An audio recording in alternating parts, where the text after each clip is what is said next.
I really like Hyrule, and I find it fascinating with all the different areas for Link to explore. It's got large bodies of water, burning hot volcanoes, dense forests, snow-capped mountains, and more. But having all this variety of ecosystems wouldn't make sense. It's just game design, right?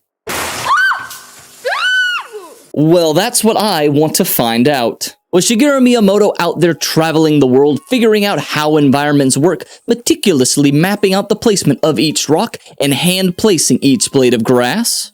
Or did he just say, it's Zelda, we need hot fish for fan artists, a cheeked-up princess for fan artists, and the usual locations? Now get to work, people. The Kingdom of Hyrule in Breath of the Wild and Tears of the Kingdom has many named locations, but for this video, I'm going to be dividing them up into 6 sections. 4 of them are the regions where the Divine Beasts are located, and then there's Central Hyrule, home of the capital, and then Faron, the rainforest. To start things off, let's go with the most extreme environment. Eldin, home of Death Mountain, and the chocolate chip-shaped race of the Gorons. Looking at Eldin, the main feature is the massive earth zit that is Death Mountain.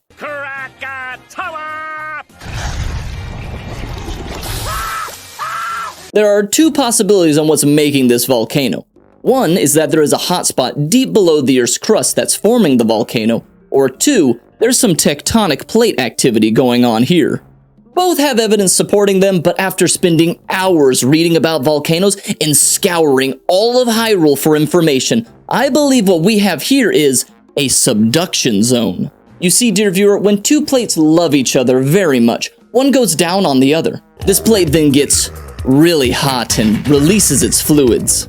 That being water, of course. The water then lowers the melting point of the mantle rock, resulting in magma rising up, creating a brand new baby volcano. You know, basic geographic knowledge I'm sure you've heard 1,000 times. There's a great Reddit theory on how Hyrule is or at one point was a massive supervolcano that I'll link down in the description. And while I totally understand what's going on in this post, yes, VEI 6-7. Of course. I didn't want to go that route for my theory. It's not because I'm too stupid to understand the post or anything. Don't you say that. And anyways, the subduction zone just makes more sense for me personally based off of what I've observed. A real-life example of this type of volcano would be the Andes Mountain volcanoes. Another piece of evidence for the subduction zone theory is from the forbidden cinnamon candy that we call lava. They gotta make like candy that's like this, right? And I don't want the lava candy that's like cinnamon, red cinnamon apple bull. Okay? These kinds of volcanoes usually have more viscous lava flows, and with how stretchy and gooey and tasty looking the lava here is, that supports my subduction zone idea. Hotspots, on the other hand, have less viscous and less tasty lava, and they usually form volcano chains like seen in Hawaii, and I don't see any of that going on here in Hyrule. Death Mountain appears to be just one giant volcano, and not surrounded by a bunch of smaller extinct ones. Okay, so I've been saying that it's a subduction zone. So what exactly is happening here? The ocean plate to the east is colliding and going under the Hyrulean plate, which is topping it. Much like me with your mother last night. And you should call her, she misses you. Now that's all fine and dandy, but how do I explain the very rainy and wet Lanayru region, home of the Zora, being so close to Death Mountain? That just doesn't make sense. Water and fire don't mix. I learned that from Pokemon. The Zuko and Katara shippers are wrong. It just doesn't work. Well, let me introduce you to my good friend, the ocean.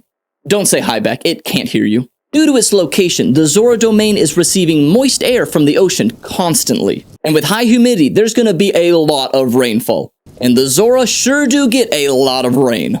But the rain serves a vital purpose, as it will refill the lake above the domain. And due to water's high heat capacity being the ability for water to absorb a lot of heat without its temperature rising dramatically, it helps to stabilize the temperature of the surrounding area, preventing high fluctuations of the temperature. It's just a wet wonderland for these oddly attractive fish people. Don't be intimidated, Squidward. Try to imagine him in his underwear.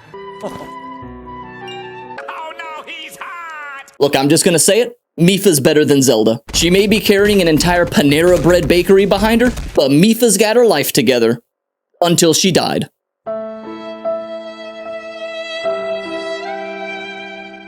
As for the extreme geography of the area, as seen with the wonderful waterfalls and cutting cliffs, well, that could be due to erosion caused by a ton of water over many, many years. Like if everything was just surrounded by water. A great ocean, if you will. If only there was a time period like that.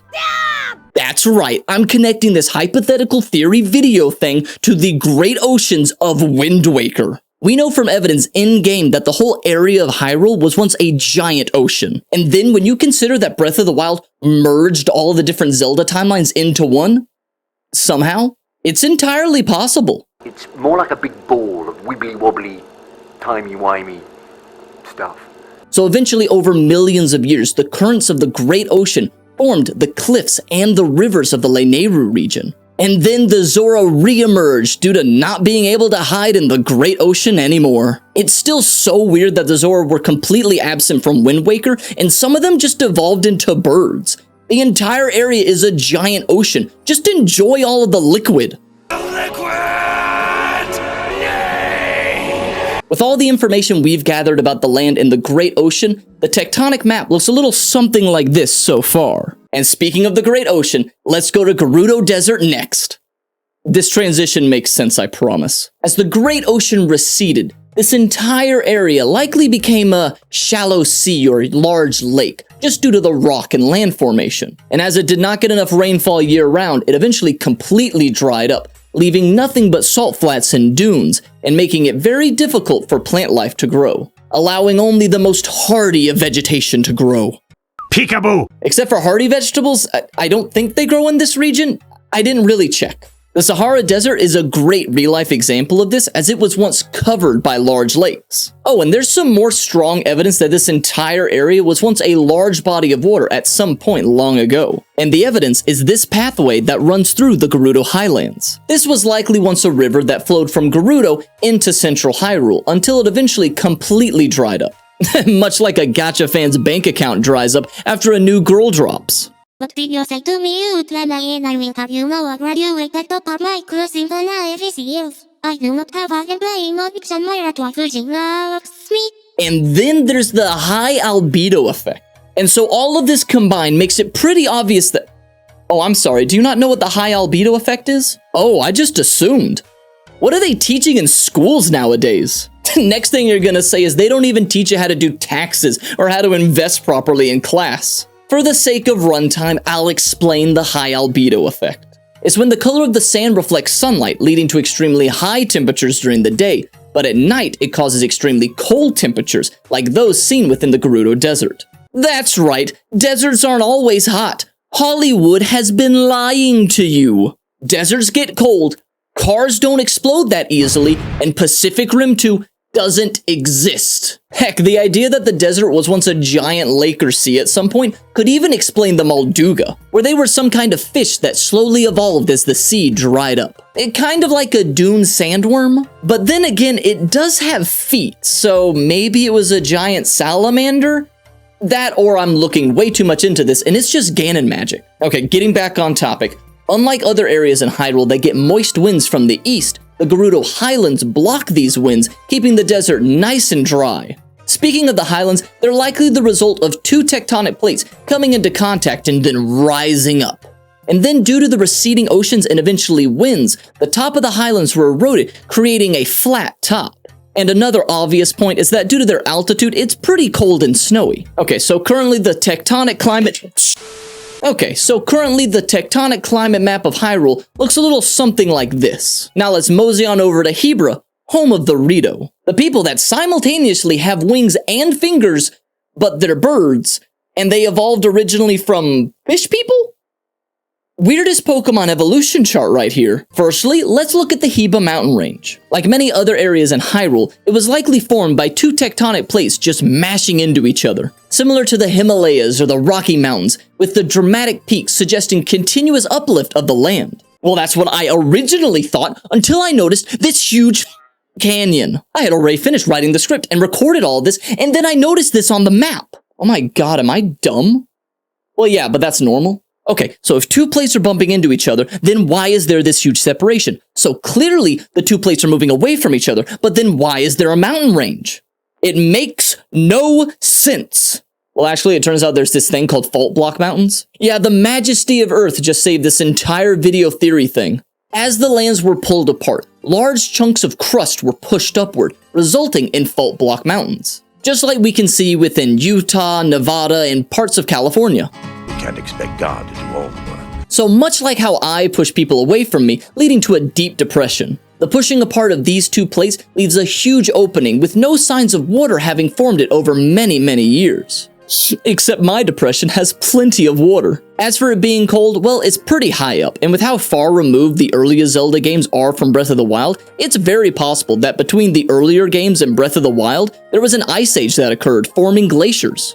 And as these glaciers retreated, they carved out the valleys and left permafrost, keeping Hebra frozen. Okay, so Hebra's a cold mountain, no duh. But then why is Rito Village not covered in snow with how close it is to Hebra? It's clearly cold enough outside of the village, so why isn't there any in the village? Make it make sense, YouTube man! Well, that's likely due to two factors. One of them being Lake Totari. That's the lake the village is in the middle of, if you didn't know. The water in the lake surrounding the village will absorb sunlight during the day and release this heat at night, preventing the area from getting extremely cold when the sun has set. This phenomenon can even be seen in real life with how coastal Alaskan towns are warmer than the inland areas of similar latitude. The other factor is that the mountain range likely blocks most of the cold winds, meaning that the Rito get to enjoy a much milder environment than those found in the mountain range. And just to prove that I'm not making all of this up, this is how the Rocky Mountains work in real life. And if it does get a bit more chilly in the winter months, which we don't really get to experience within Breath of the Wild or Tears of the Kingdom, well, the Rito do have feathers, and those are great for staying warm, as can be seen with the armor that they sell to us,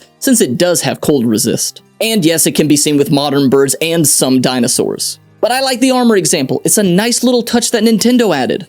The Rito being here is also perfect for their ability to fly and glide. You see, when warm air from the valley meets the colder air from the mountains, it creates updrafts, which the Rito can likely use to travel long distances. So the winds are blocked by the mountains, and the heat is absorbed by the lake to keep it nice and warm during the nights. Seems like a nice place to raise a bird family if you asked me. Now let's go and add all this new information to the map. Already, this map is coming along nicely. I think everything's gonna make sense in the end. Assuming everything on the edges makes sense when applied to the center of Hyrule. Oh my god, please don't screw me on this. Okay, I'm going to avoid talking about the center for right now. Instead, let's go to Faron.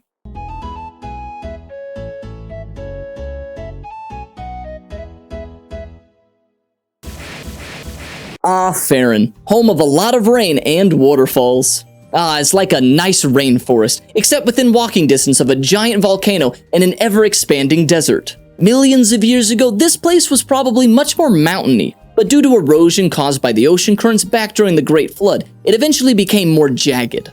And fun fact, it's probably made of limestone, resulting in all of these waterfalls. It kind of reminds me of Vietnam's Ha Long Bay, and who knows, Faron may have looked a little bit more like this during the Great Flood period. Now as for the tremendous amount of rain, anyone who lives near the ocean can tell you that ocean property gets a ton more rainfall. Sometimes too much. Both today and yesterday. This is due to the moist ocean winds that brings high humidity and heavy amounts of rain. So moist air rises over the hills of Faron, cooling and then dumping its wet goodness all over the land, promoting lush green jungles. Oh, and did I forget to mention, it's not just rain it gets, but also thunderstorms. Look out, Link! I'm kind of starting to feel like a weatherman describing all this. Okay, but as warm, humid air rises up from the land, it collides with the cooler air higher up. And all of this combines to create thunderstorms and ruin Link's jungle expeditions. And just to reiterate, Faron is green and lively, while Gerudo is dry, sandy, and sad because of the highlands. And that's because these natural Attack on Titan walls block out the winds that would be carrying rain to the desert region. Okay, so if we fill in the map with all of this new info, we get a weather, climate, tectonic map thing that looks like this. And with all of the edges of the map out of the way, we come to the center of Hyrule. All of the surrounding areas make more or less sense existing as they are and interacting with each other. But does the flat and at times marshy region of central Hyrule make sense existing between the Death Dome, the Hyrulean Himalayas, the Funky Fish Fellowship, the Shifting Sands, and the really rainy region? Let's find out. So the main feature of Central Hyrule is that it's relatively flat. So we can rule out that it probably doesn't lie on or near any kind of fault line like many of the other areas do. Secondly, that means that over time, erosion flattened it out, likely due to, say it with me, the Great Ocean. Yeah, Wind Waker's doing a lot of heavy lifting in this video if you couldn't tell. Due to the ocean currents, the ocean receding, and glacial drift, this entire area was smoothed out over time to be much less pointy than the surrounding areas of Hyrule. Another main feature of this area is grass. It's got grass for days, grass as far as the eye can see. And for all of that grass, you're gonna be needing some rich soil. And it can get that from the rivers that carry sediment from the other areas like Hebra, Faron, and Eldon. These rivers will also be contributing to some of the areas being a little bit more marsh-like. And the origin of these rivers actually make a lot of sense.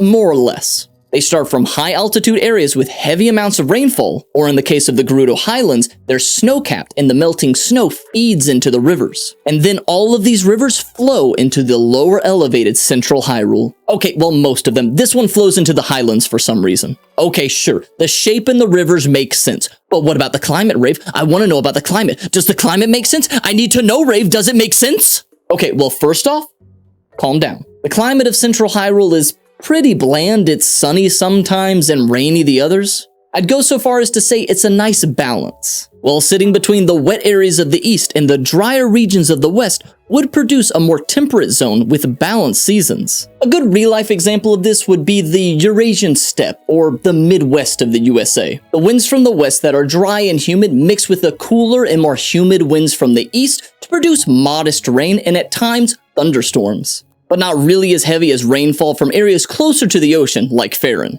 And that's why you don't need anything special to start out in Central Hyrule. No cold or heat resist, and just the occasional worry of lightning strikes. Oh, and yeah, there are some guardians, but last I checked, those were not a natural phenomenon. So if the USA was Hyrule, that would make the optimal starting zone Ohio. Oh, and I also want to mention the dueling peaks in the bottom corner of Central Hyrule. It looks awesome, and Nintendo fit a waterway right in the middle of it, suggesting that at one point it was much higher up, and eventually, over many years, the river just cut right through it, eventually cutting it in half. I don't really have a big point to connect it, I just like it aesthetically. It reminds me of the Grand Canyon, but more goblins. So that's the map of Hyrule explained tectonically, weatherly, and geographically.